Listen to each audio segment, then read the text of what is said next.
Assalamualaikum warahmatullahi wabarakatuh. Perkenalkan, nama saya Erik Salman dari Prodi Pendidikan Ekonomi 2020 kelas 1B Universitas Pendidikan Indonesia.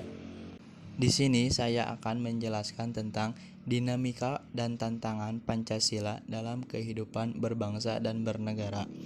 Sebagai pemenuh tugas pendidikan Pancasila, dosen pengampu Pak Supriyono, SPD, MPD. Dinamika Pancasila yaitu gerak masyarakat secara terus-menerus yang menimbulkan perubahan dalam tata hidup masyarakat yang bernegara dan berbangsa. Jika dilihat dari tinjauan historis Pancasila, upaya pembudayaan atau pewarisan nilai-nilai Pancasila dilakukan sejak awal kemerdekaan sampai sekarang. Dinamika Pancasila dalam sejarah bangsa Indonesia memperlihatkan adanya pasang surut dalam pemahaman dan pelaksanaan nilai-nilai Pancasila. Misalnya, pada masa pemerintahan Presiden Soekarno, terutama pada tahun 1960-an, Nasakom lebih populer daripada Pancasila. Pada zaman pemerintahan Presiden Soeharto, Pancasila dijadikan pembenar kekuasaan melalui penataran P4, sehingga pasca turunnya Soeharto, ada kalangan yang mengidentikan Pancasila dengan P4. Pada masa pemerintahan era reformasi, ada kecenderungan para penguasa tidak respek terhadap Pancasila, seolah-olah Pancasila ditinggalkan, dan pada saat ini nilai-nilai Pancasila sering mengalami penyimpangan. Ada beberapa contoh penyimpangan terhadap nilai-nilai Pancasila di Indonesia, yaitu penyimpangan terhadap sila pertama, yaitu ledakan bom bunuh diri yang terjadi di Surabaya pada 3 gereja. Dan beberapa hari kemudian, ledakan kembali terjadi di area kantor polisi yang mengakibatkan banyak korban. Penyimpangan terhadap sila kedua, yaitu terjadi pergusuran rumah miskin dan pemerintah tidak menindaklanjuti hal tersebut. Penyimpangan terhadap sila ketiga, sering terjadi perang antar suku, tawuran antar pelajar, dan banyak aliran sesat yang muncul di kalangan masyarakat. Penyimpangan terhadap sila keempat, yaitu sering terjadi ketidakadilan hukum, ulah wakil rakyat yang memalukan, dan korupsi. Salah satu contoh ketidakadilan di Indonesia yaitu hanya karena mencuri makanan yang seharga Rp2.000 maka diberi sanksi 2 bulan penjara, sedangkan para pejabat yang memakan uang negara cukup besar hanya ditahan selama 1-2 tahun saja. Penyimpangan terhadap sila kelima, yaitu di rumah sakit sering terjadi diskriminasi dan sangat mencolok perbedaan mereka memperlakukan antara pasien yang kurang mampu dan pasien yang kaya raya.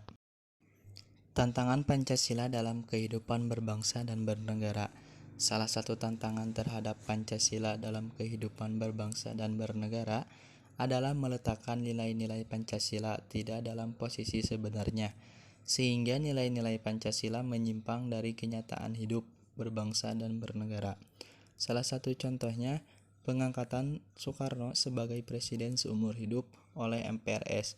Hal tersebut bertentangan dengan pasal 7 Undang-Undang Dasar 1945 yang menyatakan bahwa presiden dan wakil presiden mengangku jabatan selama 5 tahun, sesudahnya dapat dipilih kembali. Pasal ini menunjukkan bahwa pengangkatan presiden seharusnya dilakukan secara periodik dan ada batas waktu 5 tahun. Kemajuan teknologi yang tidak dapat dikendalikan dan dikontrol akan menghasilkan masalah yang dapat mengancam atau merusak suatu bangsa itu sendiri. Adapun contoh tantangan Pancasila di era globalisasi yaitu pemahaman Pancasila. Saat ini masyarakat mengalami penurunan intensitas pembelajaran Pancasila dan kurangnya efektivitas dan daya tarik pembelajaran Pancasila. Yang kedua yaitu derasnya arus globalisasi sehingga mengarah pada menguatnya gejala polarisasi dan fragmentasi sosial yang berbasis sara. Yang ketiga, masih lebarnya kesenjangan sosial. Yang keempat, semakin melemahnya nilai-nilai Pancasila dalam kelembagaan politik, ekonomi, dan budaya, serta masih melemahnya wawasan ideologi Pancasila di kalangan penyelenggara negara. Dan yang terakhir yaitu masih kurangnya keteladanan dari tokoh-tokoh pemerintah dan masyarakat. Contoh lain yaitu pada pendidikan Pancasila. Agar Pancasila menjadi dorongan pokok sebagai petunjuk jalan bagi generasi penerus bangsa, maka dari itu perlunya didikan kepada mahasiswa melalui mata kuliah pendidikan Pancasila.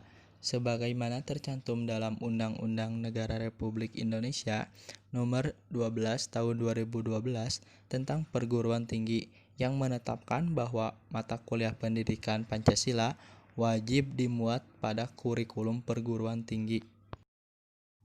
Sekian yang dapat saya sampaikan. Mohon maaf bila ada kekurangan dan kesalahan. Wassalamualaikum warahmatullahi wabarakatuh.